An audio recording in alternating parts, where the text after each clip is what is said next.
Buenos días, hermanos, tengan cada uno de ustedes, que el Señor les bendiga.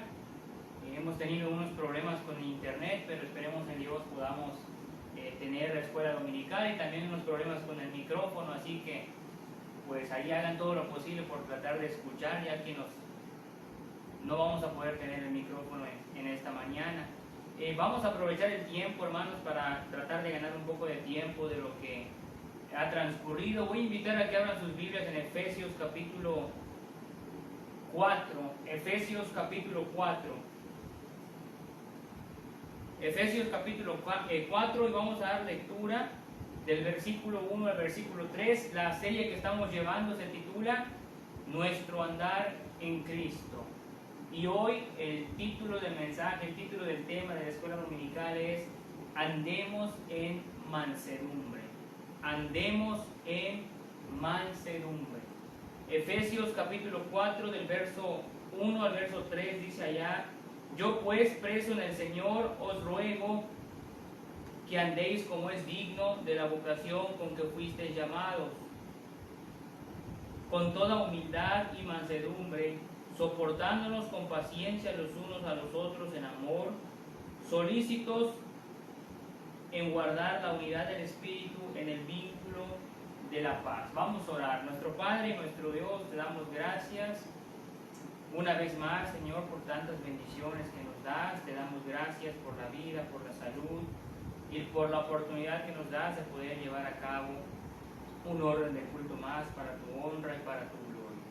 Te pedimos nos guardes en tu amor, te pedimos que tú nos ayudes, que tu palabra nos hable, que en todo tiempo podamos reflexionar acerca de cuán importante es para nuestras vidas. Y Señor, encomendamos todo en tus manos. En Cristo Jesús te lo pedimos. Amén. Muy bien, hermano, no sé si puedes acercar un poquito más la cámara para que la voz pueda escucharse. Hasta ahí, ¿no? Hasta ahí. Bueno, muy bien, ahí está, para ver si se puede escuchar un poquito más la voz. Ahí está bien, creo, ahí está bien, para que se escuche un poquito más mi voz, que de por sí no se escucha muy fuerte, pero bueno, vamos a comenzar, hermanos. El título de hoy es Andemos en mansedumbre. Y si usted quiere el bosquejo, se lo pide a mi esposa y mi esposa se lo envía. El tema que vimos la semana pasada fue la humildad. La humildad siempre produce mansedumbre, siempre. Y esa es una de las señales más seguras de la humildad verdadera. Uno no puede poseer mansedumbre sin humildad y no puede poseer mansedumbre con orgullo, puesto que el orgullo y la humildad se excluyen mutuamente. Lo mismo sucede con el orgullo y la mansedumbre. Quisiera hablarles a modo de introducción de dos cosas que tienen que ver con la mansedumbre antes de entrar al desarrollo y a los ejemplos que vamos a ver. Primero, quisiera hablarles de la naturaleza de la mansedumbre. Muchos diccionarios definen la mansedumbre en términos como timidez o una deficiencia en ímpetu o espíritu. Pero tales definiciones están muy lejos de un verdadero significado bíblico de la palabra mansedumbre. La palabra griega, que es praotes, traducido aquí como mansedumbre, se refiere a un espíritu afable, se refiere a un espíritu controlado, lo opuesto a todo tipo de espíritu de venganza y de violencia. Jesús empleó la forma objetiva del término en la tercera bienaventuranza cuando él dice en Mateo 5:5, bienaventurado los mansos. Y también para describir su propio carácter cuando él dijo, yo soy manso y humilde de corazón, en Mateo 11:29. La mansedumbre la vemos también en Gálatas 5:23 cuando el apóstol Pablo habla del fruto del Espíritu Santo, cuando él menciona el amor, el gozo. Bueno, ahí está incluida la mansedumbre como fruto del Espíritu Santo y debería caracterizar a todo hijo de Dios. Pablo dice a los filipenses, por ejemplo, vuestra gentileza sea conocida de toda la gente. ¿Por qué? Porque el Señor está cerca. La mansedumbre, nuestro carácter debe reflejarse, hermanos, en todo tiempo y bajo cualquier circunstancia. Quiero hablarles también del significado de la palabra praotes. Les mencioné la naturaleza de la mansedumbre.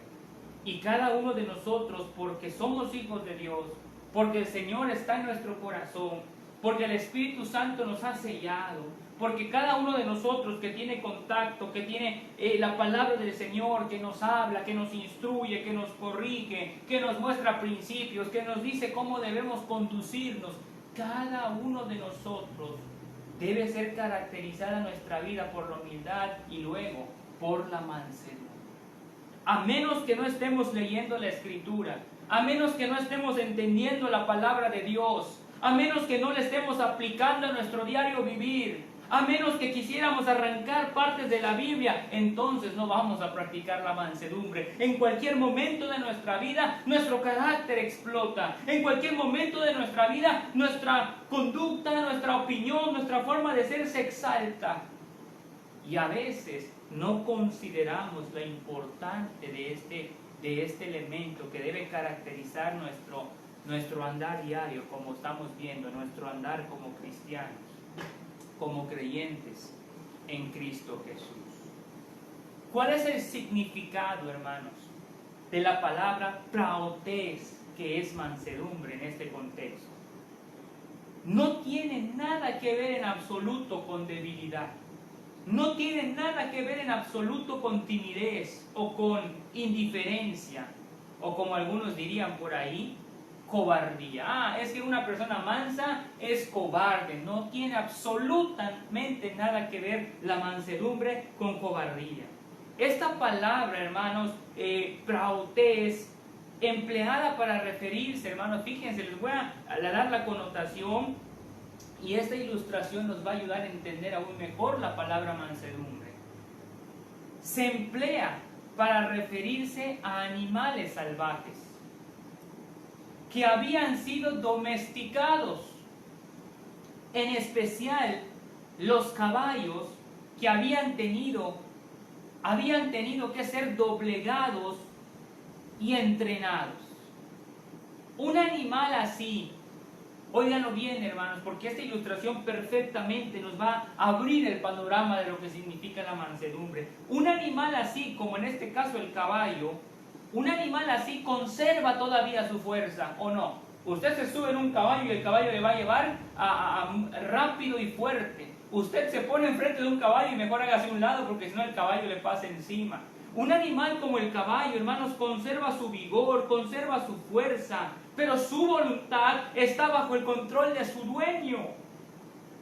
El león domado sigue siendo potente, pero su potencia está bajo el control de su adiestrador. El caballo puede galopar con la misma velocidad, pero solo lo hace en el momento y en el lugar que su dueño le ordena o que le dice que tiene que correr. Con la naturaleza y el significado de la palabra mansedumbre, podemos tener una comprensión más amplia para poder aplicar a nuestro diario vivir, para que el andar de nuestra vida, para que nuestro caminar sea digno del Evangelio. Lo cierto es que cada uno de nosotros debe conservar su fuerza. Cada uno de nosotros debe conservar su vigor, su energía, su carácter, pero todo ello debe estar bajo el control del Espíritu Santo. Debe estar sujeto a la voluntad de nuestro dueño, que en este caso es nuestro Dios. Dice 1 Corintios 6:20, para que usted se dé una idea, porque habéis sido comprados por precio. Glorificad pues a Dios en vuestro cuerpo y en vuestro espíritu, los cuales son de Dios. Nosotros tenemos un dueño, nosotros tenemos un creador, nosotros tenemos a un Salvador, nosotros tenemos a un Señor, a un Rey. Nosotros ya no pertenecemos a nosotros mismos. Por lo tanto, nuestro carácter, nuestra fuerza, nuestro vigor, nuestra energía, la debemos conservar, pero debe de estar bajo el control del Espíritu de Dios quien nos debe guiar para actuar con mansedumbre. En esta mañana, hermanos, hablaremos solamente de 3 ejemplos bíblicos relacionados con la mansedumbre, de muchos ejemplos que hay. En esta mañana quisiera que meditemos, que pensemos, que consideremos la palabra de Dios a la luz de 3 ejemplos bíblicos. Vamos a ver en primer lugar el ejemplo por excelencia, el Señor Jesucristo. Acompáñenme a Mateo 26, versículo 53. Mateo 26, versículo 53. Muy bien. Mateo capítulo 26, versículo 56. Nuestro ejemplo por excelencia siempre va a ser nuestro Señor Jesucristo, siempre. Y la mansedumbre es poder bajo control, que es lo que estamos viendo. La mansedumbre bíblica es el poder que está bajo el control de Dios. Una persona mansa por lo general es tranquila, discreta, apaciguadora y de buenas maneras. Además, nunca es vengativa ni ofensiva.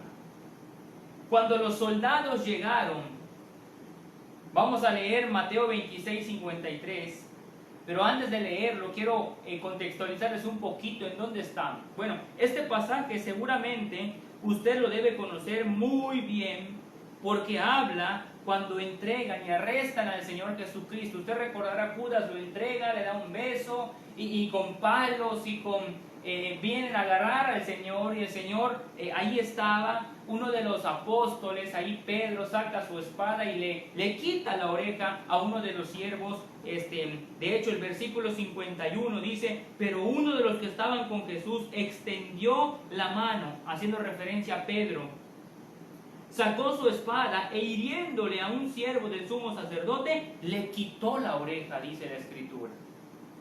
Y entonces ahí estaba el Señor Jesucristo. Y vean cómo reaccionó el Señor Jesucristo en el versículo 53 cuando dice: ¿acaso piensas que no puedo ahora orar a mi Padre y que Él no me daría más de 12 legiones de ángeles?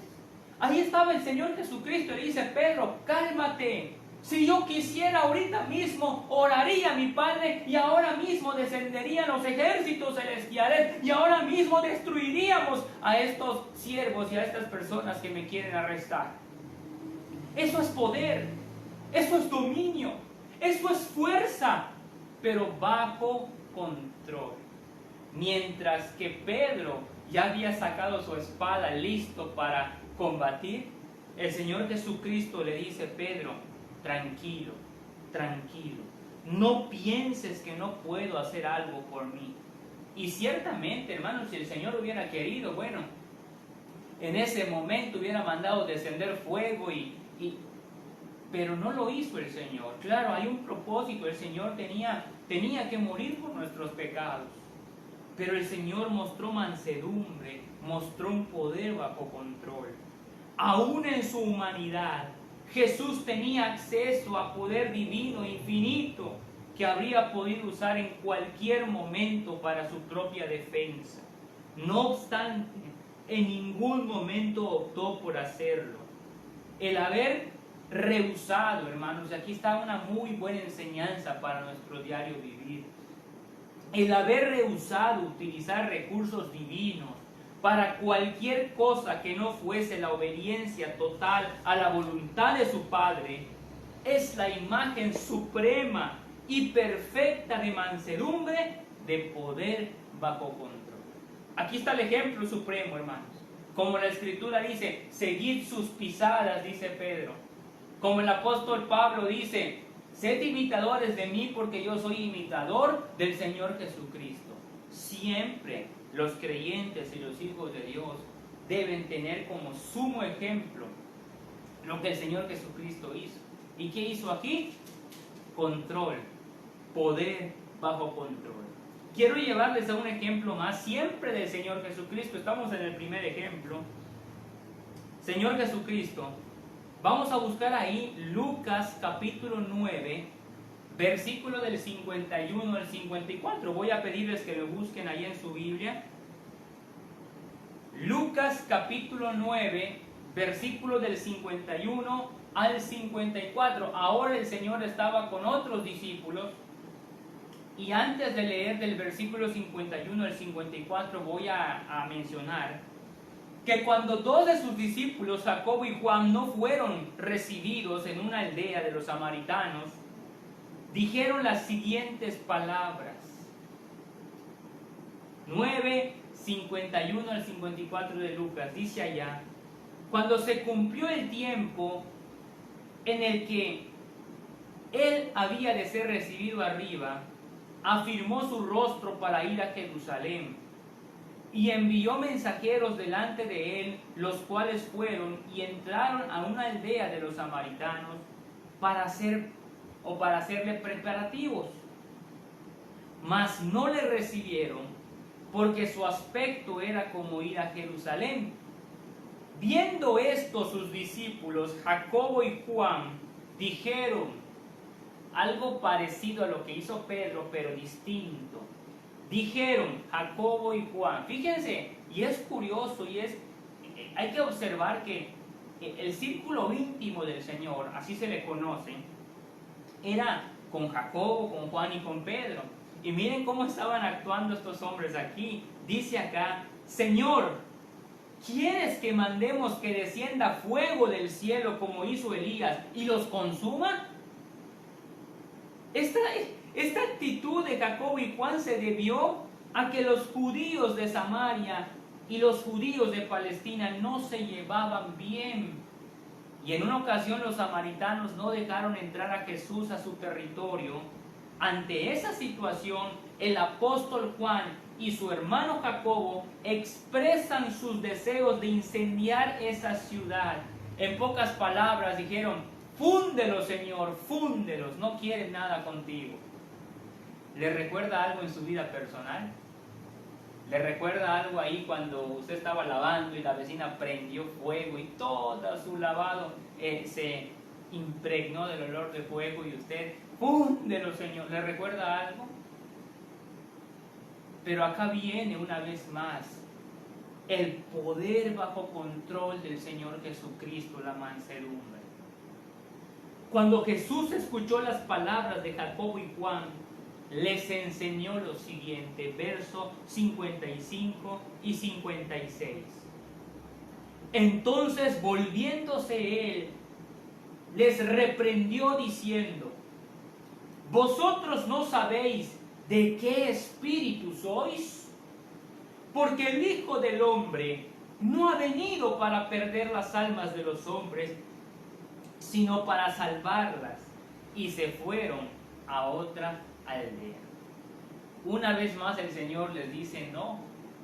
O sea, ¿ustedes creen que el Señor no podía hacer descender fuego del cielo? Por supuesto.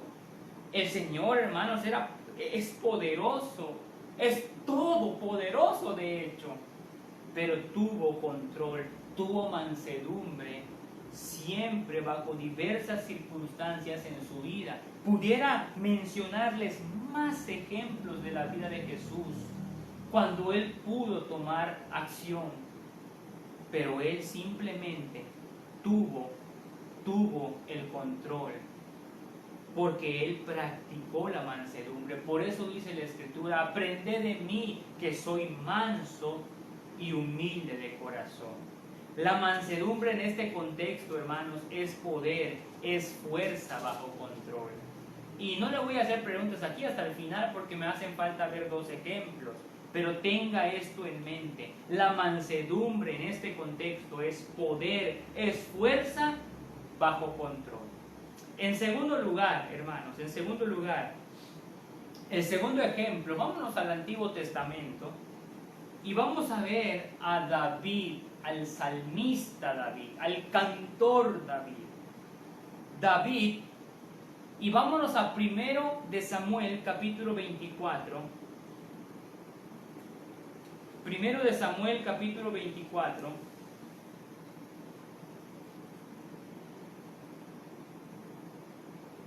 Y váyanse al verso 1. Primero de Samuel capítulo 24, verso 1.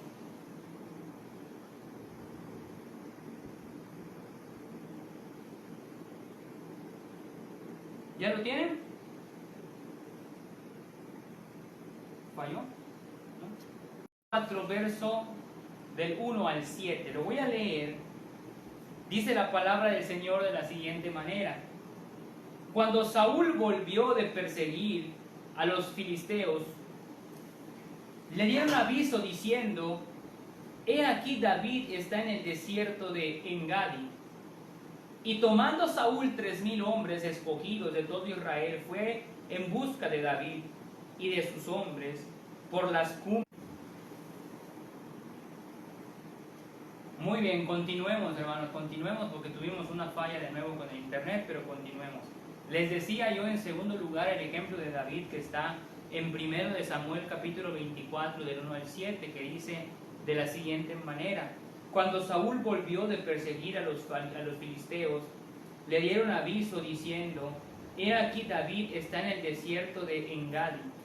Y tomando Saúl 3,000 hombres escogidos de todo Israel, fue en busca de David y de sus hombres por las cumbres de los peñascos de las cabras monteses.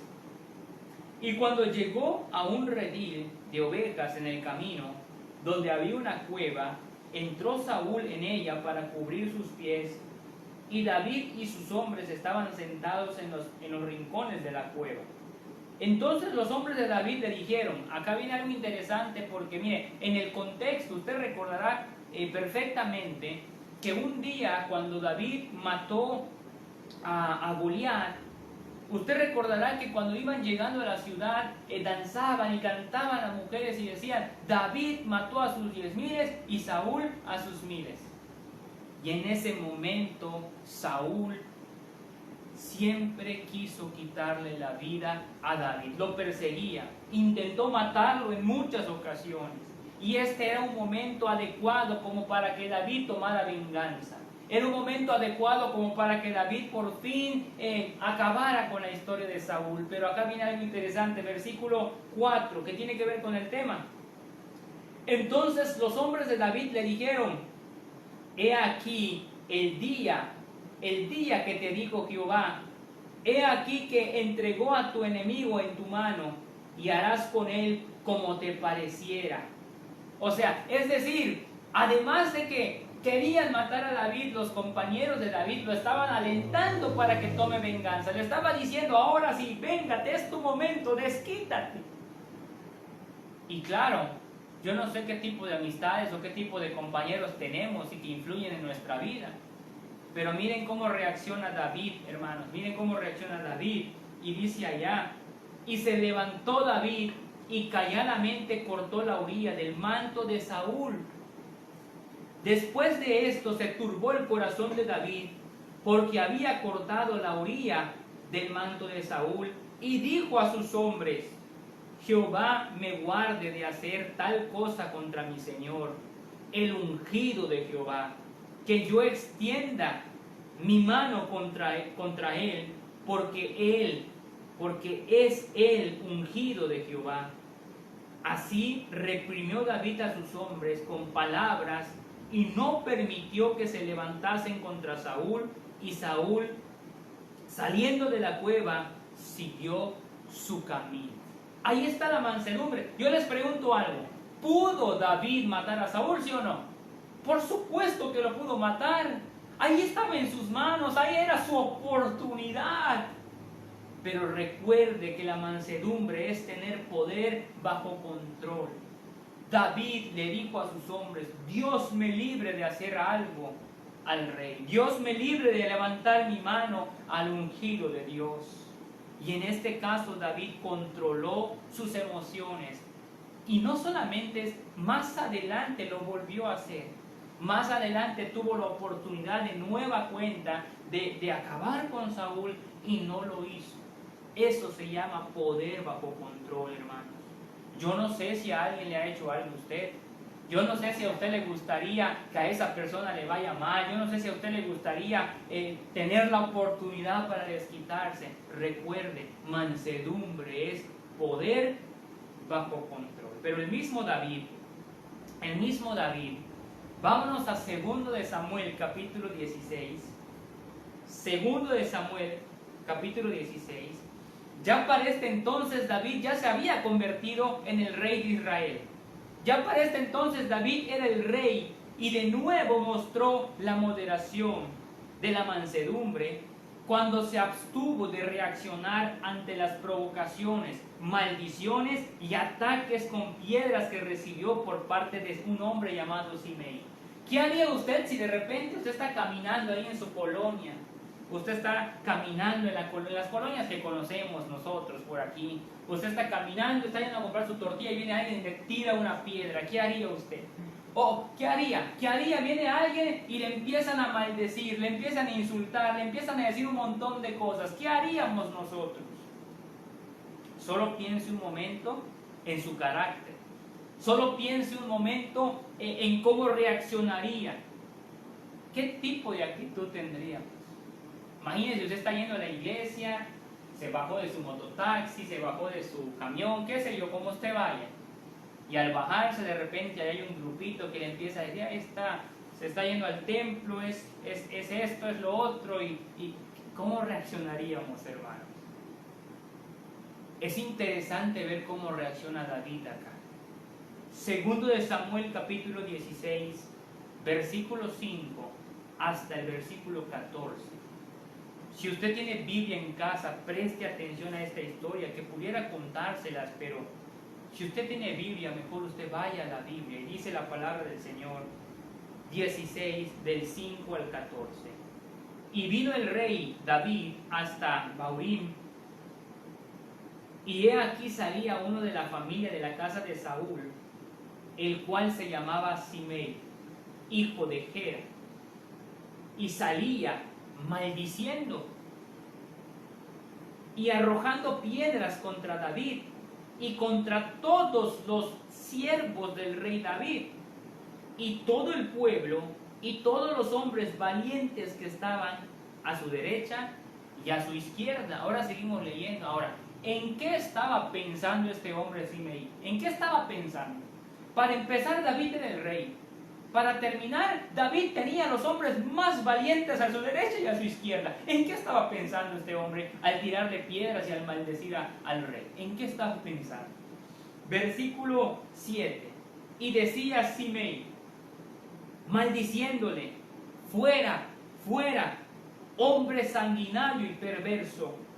Jehová te ha dado el pago de toda la sangre de la casa de Saúl, en lugar del cual tú has reinado.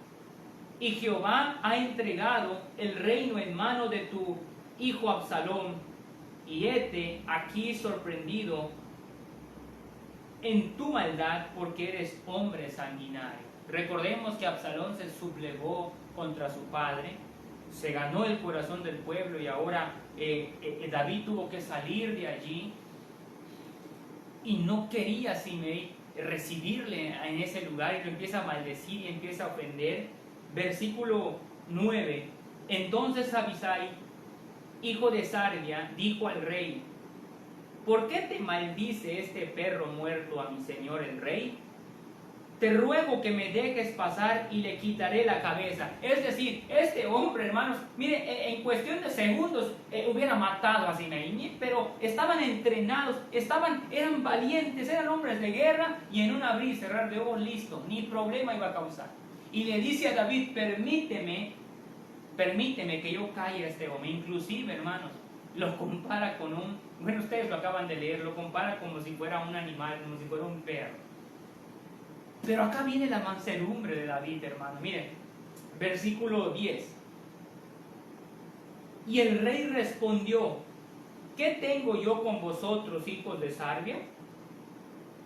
Si él así maldice, es porque Jehová le ha dicho que maldiga a David. ¿Quién pues le dirá, por qué lo haces así? Y dijo David a Abisai y a todos sus siervos, he aquí mi hijo que ha salido de mis entrañas, acecha mi vida, ¿cuánto más ahora un hijo de Benjamín? Dejadle que maldiga, pues Jehová se lo ha dicho. Quizás mirará Jehová mi aflicción y me dará Jehová bien por sus maldiciones de hoy. Y mientras David y los suyos iban por el camino, Simei iba por el lado del monte delante de él, andando y maldiciendo y arrojando piedras delante de él y esparciendo polvo. Y el rey y todo el pueblo que con él estaban llegaron fatigados y descansaron ahí. Ahora, hermano, mire, ¿usted cree que David no podía acabar con este hombre? Por supuesto que sí. Pero en este sentido y en este segundo ejemplo, hermanos, podemos ver que la mansedumbre es ausencia de ira cuando nosotros mismos somos lastimados o cuando nosotros mismos somos ofendidos. Repito, en el primer punto, la mansedumbre lo vimos como que poder bajo control, y también aquí. Pero aquí quisiera resaltar el hecho de que la mansedumbre es la ausencia de ira cuando nosotros mismos somos lastimados, cuando nosotros mismos somos ofendidos. La mansedumbre se caracteriza por tener control. ¿Cuántas veces, hermanos, no recibimos críticas? ¿Cuántas veces no recibimos ofensas dentro y fuera? ¿Cuántas veces, hermanos, en la misma familia tal vez, probablemente usted reciba algún tipo de ofensa? Y claro, si uno contesta, las cosas terminan mal. Y muchas veces ahí es donde agarran al cristiano. Pues no que muy cristiano. ¿Qué debemos hacer nosotros si alguien nos maldice? ¿Qué debemos hacer nosotros, hermanos, si aunque nos cueste trabajo y aunque digamos es que no puede ser, es una injusticia? ¿Qué es lo que debemos hacer nosotros si somos lastimados o si somos criticados? A veces, hermanos, el rencor se queda en nuestro corazón y eso hace que nosotros no podamos practicar la humildad y a la vez la mansedumbre. Cuando no hay humildad, no hay mansedumbre. Cuando hay orgullo, hay rencor. Cuando hay orgullo, se extiende, hermanos, como un cáncer que impide que nuestra vida se caracterice por la mansedumbre. Y lejos de mostrar quietud y lejos de mostrar control, muchas veces nos salimos, alzamos la voz, gritamos, decimos, ofendemos y de muchas maneras. Pero no es lo que el Señor nos enseñó. No es no es un andar digno del Evangelio. La mansedumbre es algo que debe practicarse y debe tener ausencia de ira, aun cuando alguien nos lastima o aun cuando alguien nos critica. ¿Es algo sencillo? Por supuesto que no, pero ahí está el reto. Ahí está, hermanos, donde el Señor nos muestra y nos dice qué tanto has crecido espiritualmente. El Señor nos está diciendo, no quiero que me digas cuántas veces ya fuiste al templo. Yo no quiero que me digas cuántas veces ya leíste la Biblia, aunque eso es bueno y debemos leer la Biblia y debemos congregarnos, pero en el tema que estamos viendo y en la serie que estamos aprendiendo es práctica, no teoría. Y el Señor de alguna manera nos está hablando y nos está diciendo, yo no quiero saber porque lo sé, cuánto sabes, sino qué tanto practicas en la mansedumbre, cómo te conduces en tu diario vivir. Mi palabra está en tu corazón. Practicamos la humildad y la mansedumbre. No es fácil, pero tampoco es imposible. Número 3, hermanos. Número 3. Ejemplo número 3. Moisés. Vámonos a Moisés. Números capítulo 12. Números capítulo 12. ¿Ya lo tiene allá? Números capítulo 12.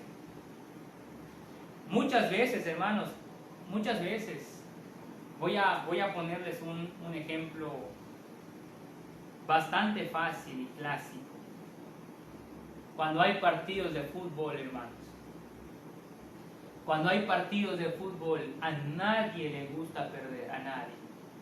Y muchas veces ahí mismo, hermanos, cuando hay un partido, muchas veces algunos, hasta ahí se les olvida que son seguidores de Jesús.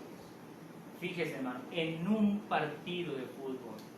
Imagínense en la vida diaria, imagínense en algo que tiene que ver con la familia, imagínense en algo que tiene que ver con nuestro yo, con nuestro ego. ¿Cómo reaccionaríamos? Ejemplo número 3, hermanos. Moisés. Números capítulo 12, versículo 3. Dice la palabra del Señor de esta manera: y aquel varón, Moisés, era muy manso, más que todos los hombres que habían sobre la tierra. Repito, y aquel varón, Moisés, era muy manso, más que todos los hombres que había sobre la tierra. A Moisés se le describe como un varón muy manso, más que todos los hombres que había sobre la tierra, dice la Escritura. No obstante, quisiera mencionarles algunos episodios de la vida de Moisés, solo como mención, porque si vamos a los pasajes, hermanos, son, imagínense, en el Éxodo, solo lo voy a mencionar, porque a mí me llama la atención que Moisés era un hombre manso, pero quiero mostrarles en las Escrituras que este hombre, hermanos, por ejemplo, en sus inicios, cuando ya había crecido, cuando salió y vio que maltrataban al pueblo de Israel por los egipcios, la Escritura dice que mató a un egipcio y que lo escondió, hermanos. ¿Se acuerdan? ¿Se acuerda usted de eso? El hombre más manso, ojo, estamos en Éxodo y luego estamos en Números, pero Moisés, hermanos, vemos que era un hombre que tenía el vigor y el carácter de matar, inclusive lo hizo, y eso hizo que se fuera de Egipto, porque buscaban para matarlo. Mató a un egipcio según el capítulo 2 de Éxodo, versículo del 11 al 15. Otro acontecimiento fue cuando confrontó sin temor al faraón en el nombre del Señor.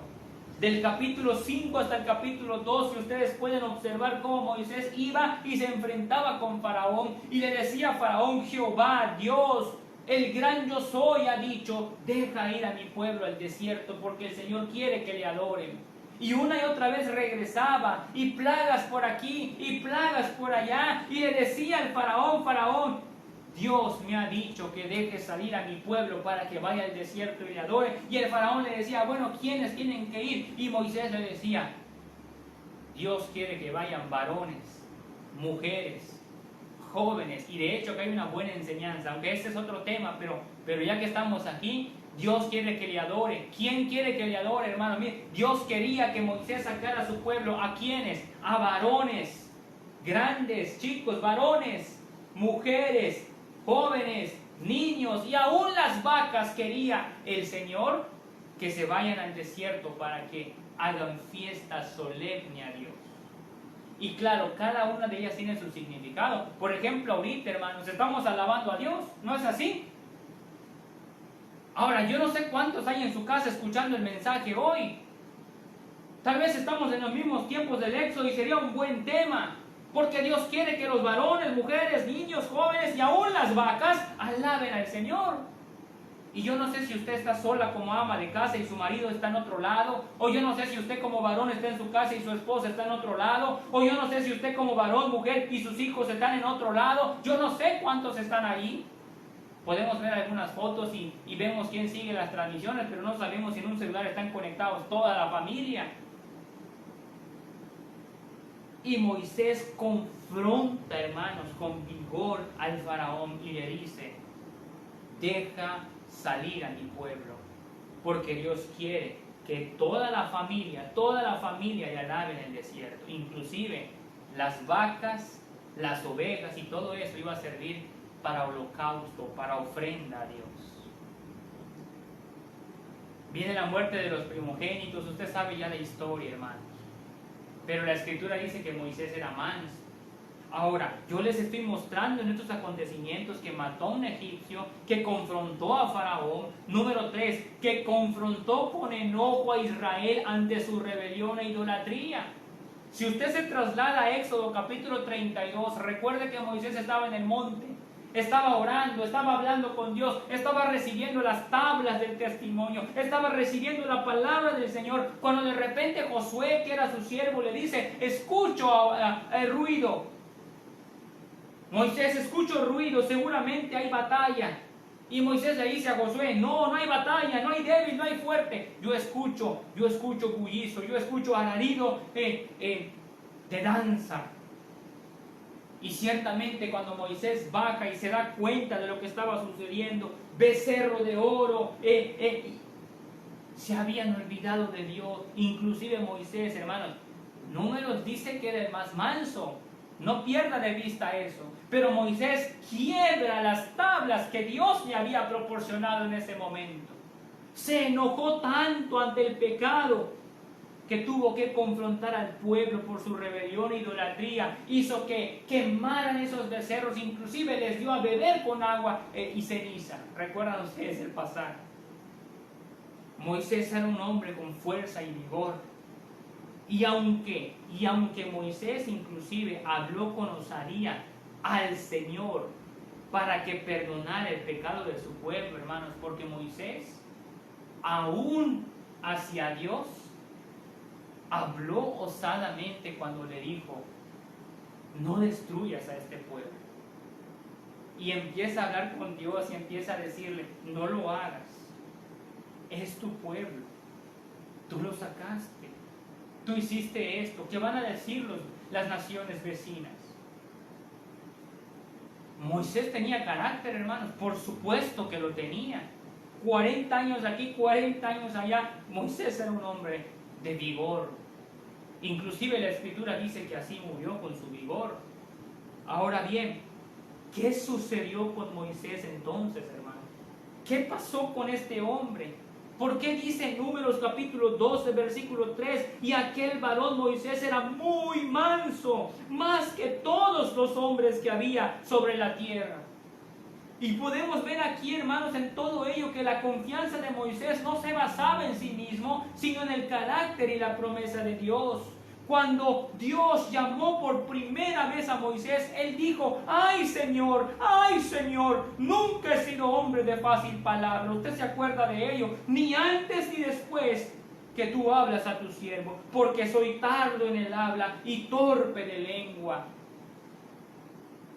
En su servicio al Señor a lo largo de su vida, Moisés cargó la vara que Dios le dio para recordar que la gran obra de Dios solo podría llevarse a cabo con el poder de Dios.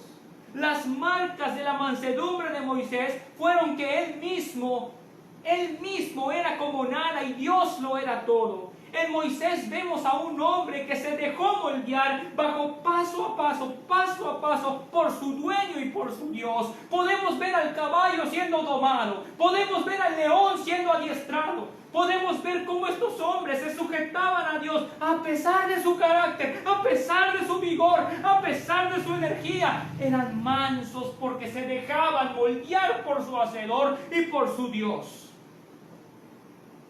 Pero ¿qué hay de nosotros, hermanos?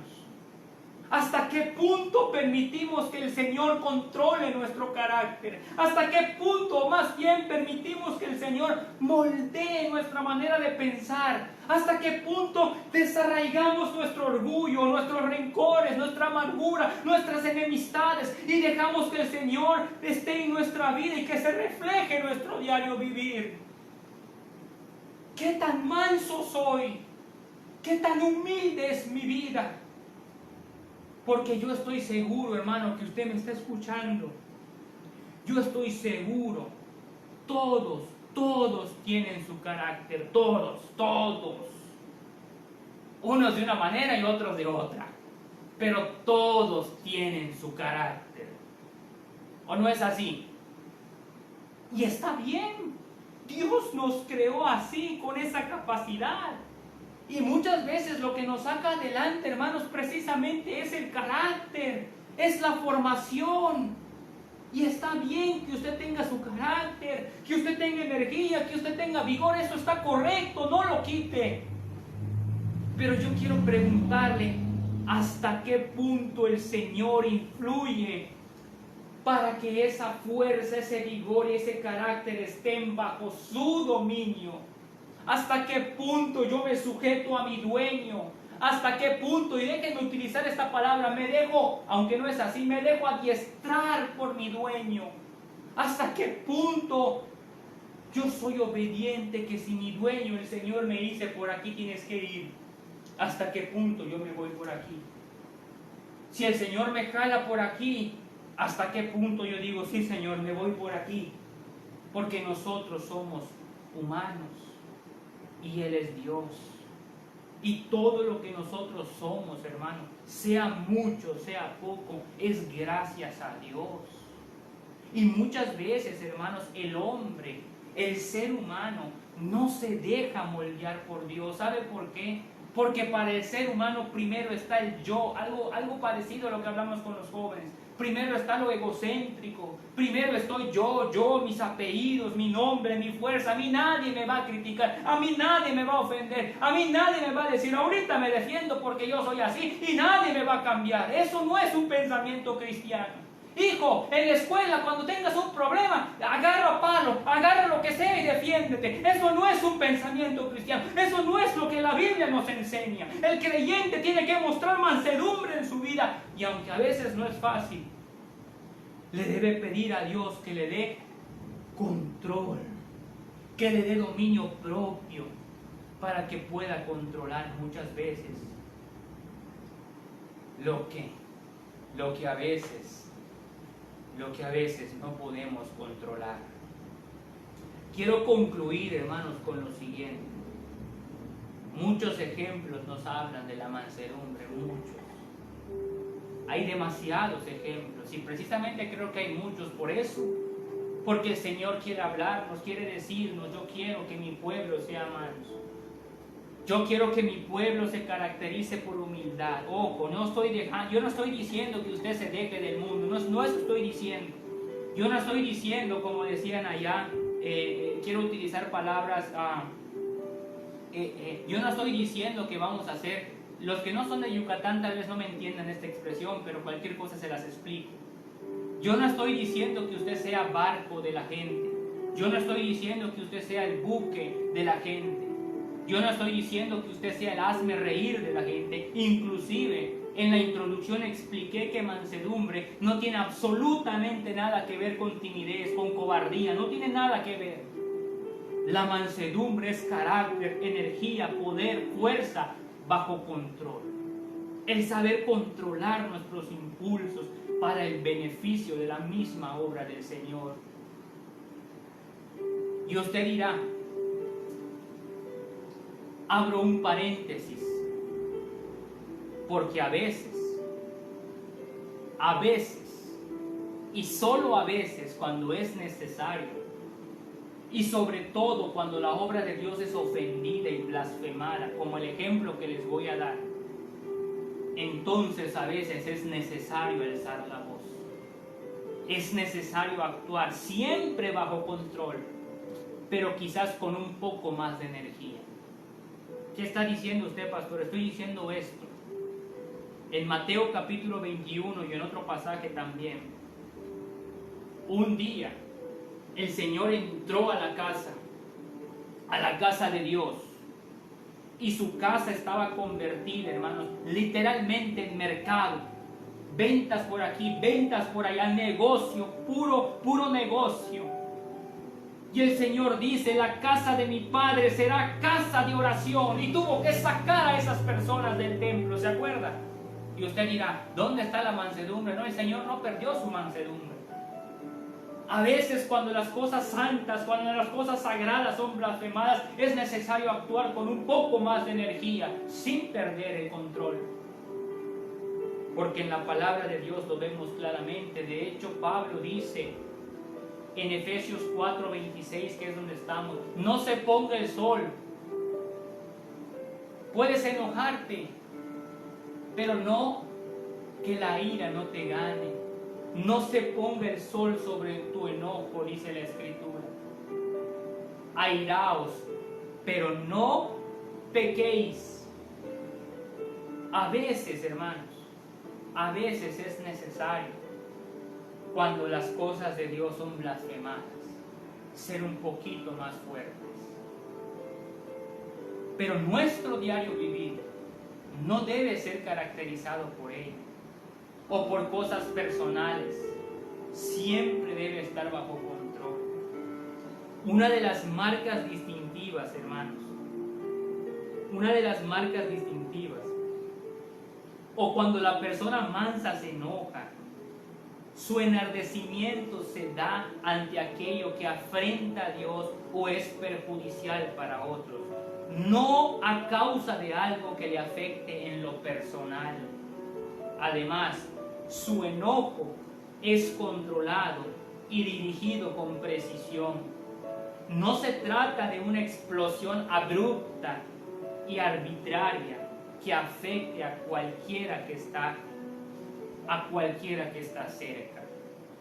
Una de las marcas distintivas de la mansedumbre verdadera, hermanos, es el autocontrol. Las personas que se enojan con cualquier molestia, las personas que se enojan por cualquier inconveniencia, hermanos, y les afecta, no saben nada de mansedumbre. Como diría el Proverbio 16, verso 32, mejor es el que tarda en airarse que el fuerte, y el que se enseñorea de su espíritu que el que toma a una ciudad. La persona mansa responde de buena voluntad a la palabra de Dios, sin importar qué requisitos o consecuencias tenga para su vida, y recibe la palabra con mansedumbre, con humildad, como dice Santiago 1:21, la palabra implantada. El ser rebelde significa que no somos mansos. Cuando le damos la espalda a Dios significa que no somos mansos. Cuando usted no se sujeta a la palabra de Dios, usted no es manso. Cuando usted no está donde debería de estar, usted no es manso, porque usted no está demostrando humildad ante la palabra de Dios. Cuando usted escucha un sermón y sale como se fue, usted no es manso. Usted está actuando rebeldemente porque la palabra implantada está siendo rechazada. No nos estamos dejando guiar o domar, como utilizamos en la introducción, por la palabra del Señor. Y a veces pensamos, pues yo no grito, yo no hago esto, yo soy manso. No necesariamente. Cuando le damos la espalda a Dios, no somos mansos, hermanos. Cuando usted sabe que tiene que hacer algo y lo sabe una y otra vez y no lo hace, usted no está siendo manso. También es un pacificador que perdona sin dilación y ayuda a restaurar a un hermano que cayó en pecado. La mansedumbre hace que usted pueda ayudar, que usted sea un pacificador, no que le prenda más chisma, o que, como dice allá, no que le prenda o que le ponga más chispa al fuego, no, o leña al fuego. Un hombre o una mujer que es mansa es un pacificador, siempre busca restaurar algún problema, no engrandarlo, no incendiar todo el bosque, sino apaciguar las cosas. Es lo que caracteriza a una persona mansa.